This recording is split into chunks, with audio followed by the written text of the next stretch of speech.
In 1978, the U.S.-Russian détente that had marked the mid-70s was beginning to collapse. President Jimmy Carter was a strong supporter of human rights, and relations with the USSR were strained. In the midst of this political frigidity, an extraordinary event occurred. An aircraft malfunction provided the catalyst for cooperation and compassion between the two superpowers. This is the story of a chain of events, of a miraculous ditch at sea, of men fighting to stay alive, and of the efforts to rescue them. This is the story of Alpha Foxtrot 586.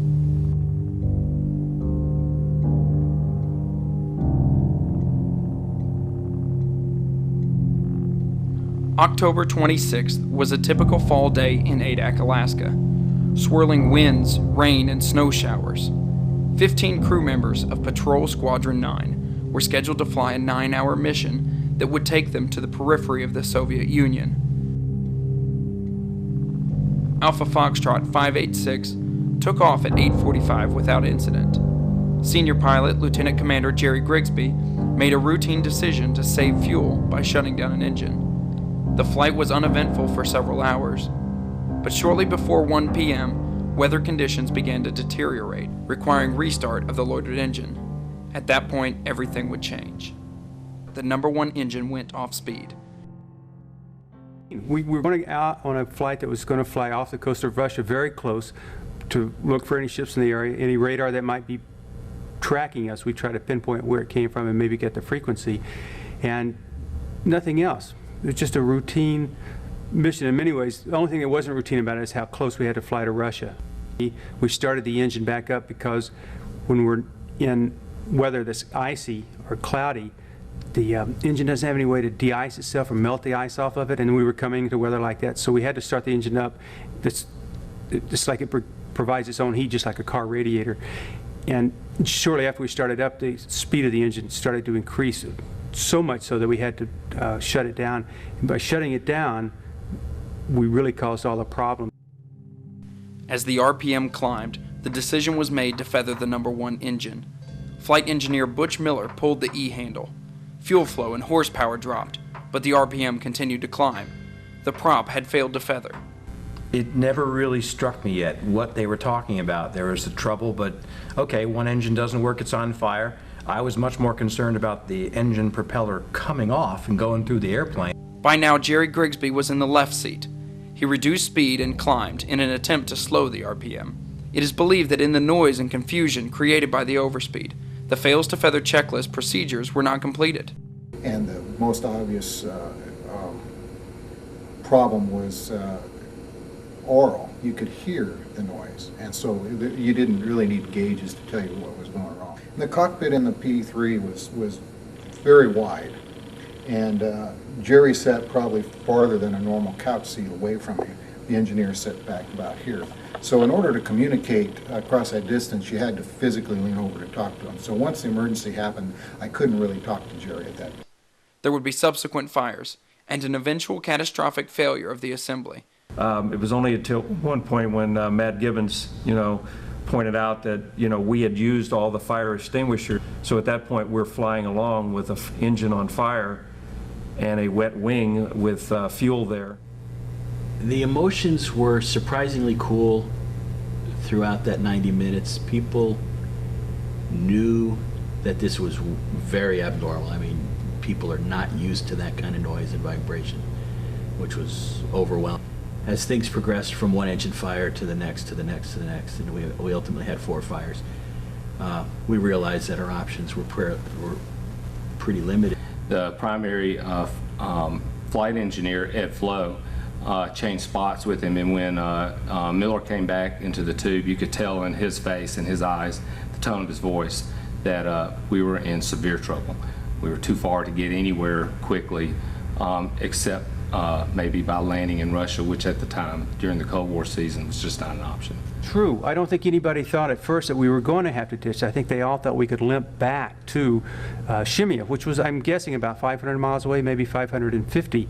The problem was, normally we would fly at 200 miles an hour or so, but we couldn't fly that fast. If we flew that fast, the propeller would turn a lot faster, so when we couldn't control the plane. So to make the propeller turn slower, we had to turn slower. The air going over the wing was what was causing the speed of the propeller to turn too fast. So we were flying maybe 120, 130 miles an hour, which now meant instead of 2.5 hours, we might be 5 hours before we could get back. And I think about the 30-minute mark, maybe 40-minute mark, we realized that we probably weren't going to make it, and that's when the decision was made, when we do have a fire, we will have to. The decision to ditch, to attempt putting an aircraft down in the frigid, stormy waters of the North Pacific, was undoubtedly the hardest decision ever made by Lieutenant Commander Jerry Carson Grigsby. But he was faced with the fear that the now wobbling prop might spin off into the fuselage, and another fire could easily destroy the wing. Either way, the aircraft would lose control and dive into the ocean, a sure death for all 15 men on board. 5 hours and 45 minutes after a routine takeoff, Jerry Grigsby made the decision to ditch his aircraft. Alpha Alpha Foxtrot 586, Mayday, Mayday, Mayday. Position 5227 north, 16559 east, heading 123 degrees true, ground speed 143. We are ditching. Position 5227 north, 1660 east. Mayday, Mayday, Mayday. Alpha Foxtrot 586. We are ditching. 15 on board. 3 orange life rafts. 3 orange life rafts. Over. All of our knowledge up to this point, there hadn't been a successful ditching of a P-3 anywhere, and even though what we had been told, the other large aircraft had successfully ditched and all, but we weren't sure of that. We had secured everything in the aircraft as best that we could, so that there was no loose objects. I remember just a fear I've never felt before, and I hope to never feel again. I remember we were still flying. We were going down in the trench or the trough of the wave, and I remember we were still flying and looking up at the wave coming at us and this big black wall of water, and how ominous that was, I had no concept of what was going to happen. We had drilled and practiced this many times, but it was only because of Jerry's expert aviation skills to be able to land an airplane that was not designed to land on water, to be able to hit the wave in the right way. Jerry actually had been trained to fly seaplanes prior to coming to P-3s, so he knew about landing a plane that was designed to land on water, landing on water. I'm not so sure that another pilot who hadn't had that training would be able to be the right man at the right place to put that airplane down and to enable us to have the opportunity to survive. In his book ADAC, Andy Jampelier writes, PD-2 hit the water at around 60 to 70 knots or more, weighing approximately 52 tons. The resulting impact was enormous and battered the aircraft powerfully, immediately wreaking major structural damage and speeding its sinking. By all accounts, PD-2 went down very quickly.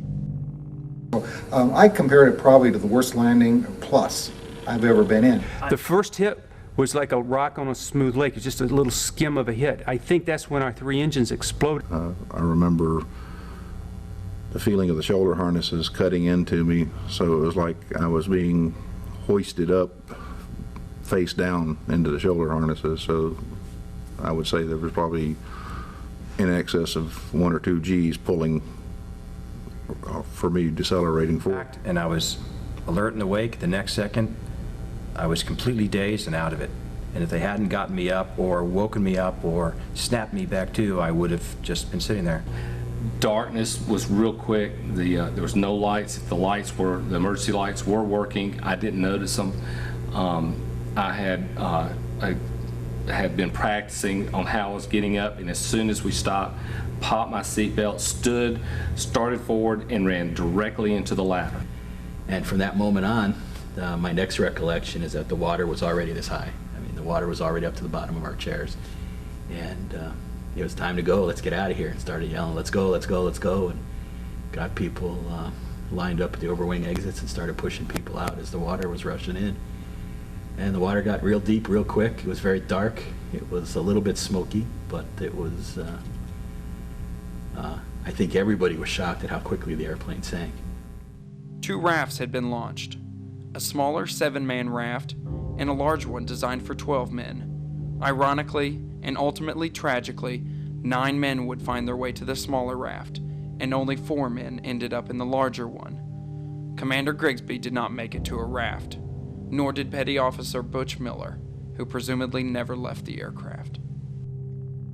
And I yelled for Butch, and I got no answer. And I had a distinct feeling that there was no one there but me. And I turned back around and looked forward, and then I turned back and yelled Butch again and got no answer. And then I proceeded forward to leave in the airplane. And through these years, that's one thing I truly have regret, because not only was I close to Butch as a crew member, you know, as an officer, I felt I probably had an obligation to look for Butch more than just call for him.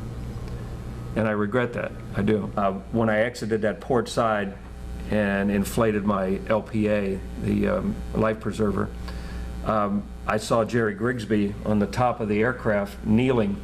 His assigned exit point is right above the cockpit, and he was kneeling on the aircraft looking toward the back of the aircraft and made eye contact with me. I remember seeing him up there, and I assumed he was counting heads, making sure everybody's off the airplane, doing his job as a plane commander.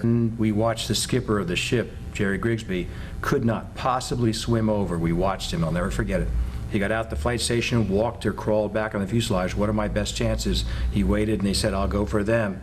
And as he jumped in and slid down the side, he was trying. There was no... He was struggling to make it to the raft, and we all wanted to see that happen, and feeling a bit helpless to do that. And it was my thought that, well, let's try and maybe tow the raft to him. And so it was me and a couple other guys did get in the water and attempt to do that, which it was pretty obvious even initially there once we first started that there's just no way this could work. The raft is too heavy, and we're drifting way further than we could possibly swim into it. Even before the plane hit the frigid sea water, rescue efforts were underway. Lieutenant J.G. Mac Gibbons had been in contact with Elmendorf Air Force Base throughout the ditching ordeal. An Air Force RC-135, commanded by Captain Alan Feldkamp, was part of the Cobra Ball mission. They were the first to arrive on scene. We were doing intelligence collections on ICBMs off the coast of Kamchatka in the Kaluchi Range. And the mission we were on was a 1 Alpha, or Category 1 Alpha mission, which is the highest priority mission you could have. So diverting us from that mission to go that day to make that collection on this ICBM, they have to go down and pick up, the P3 guys or to find them was a major event. And it had never, I don't know if it's ever happened since. I mean, we actually had a position to start with, the one that was off of our charts, and he drew lines and made a chart up. And we headed down there, and when we got close to the position, we were at 30,000 feet or whatever we were flying at, which is way too high. So we started to descend through the clouds. We shortly found the raft as well, and that was about the size of the head of the needle, but it was orange, and you could see it out there. But in the waves and in the wind. Yeah, I didn't think we had a prayer of even seeing this. What really gave you the feeling for it was when we dropped through the clouds and saw the seas. I mean, they were huge. Those are the biggest waves I've ever seen in my life. I would have never thought they would have. I would have just said, The Navy Ready Alert Crew 11 from ADAC, squadron mates of the downed airmen, would be the next on scene. I remember sprinting for the aircraft to get the inertials going and fire up the radios. I can remember running as fast as I could to get to that ladder, to get the airplane going. And I knew the inertials still probably had, 5-6 minutes to go, but I just jumped up on the radio and said, "Hey, we're rolling now. We're gonna be looking for you." And of course, I've heard after the fact that they had that up on the PA system in the aircraft, and so they heard me talking to them, which I guess helped a lot on the aircraft before they hit the water. But it was just one of those things where I said, "I'm going to tell a lie, but I don't care. I'm going to tell this lie." And our first plan of attack was to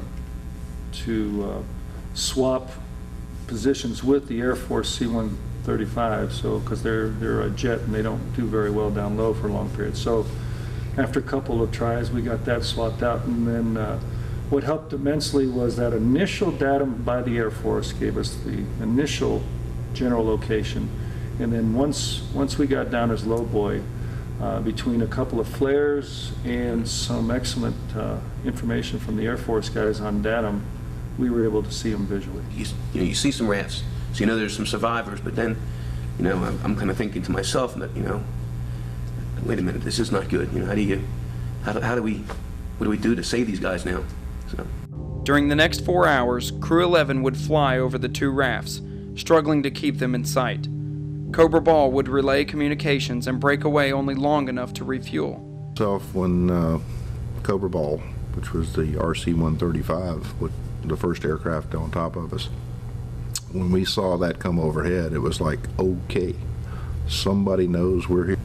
We got very excited when the Air Force plane came by, because it's not every day that you see a 707 flying by at 500 feet. And that was like, okay. And then the P3 showed up, and then the C-130. So we could see that the U.S. was responding with everything they could get there. And then we just figured it was a matter of time. But as the day wore on and the day became night, and we got colder and colder and colder, it was like, hey, the ship's not here yet. What's going on? The initial euphoria of having lived through the ditch gave way to mental, emotional, and physical exhaustion. The time dragged on, I think, as the adrenaline wore off. Things came back to like a normal speed, and then it was just a matter of time. It was just us against the cold. We talked, made sure everyone was awake all the time, told some jokes. I think we even sang a song or two, and you just hang on. We had to bail water, and we used our helmets. We had nothing else to use, so we would give someone our helmet as they came out, and they would bail.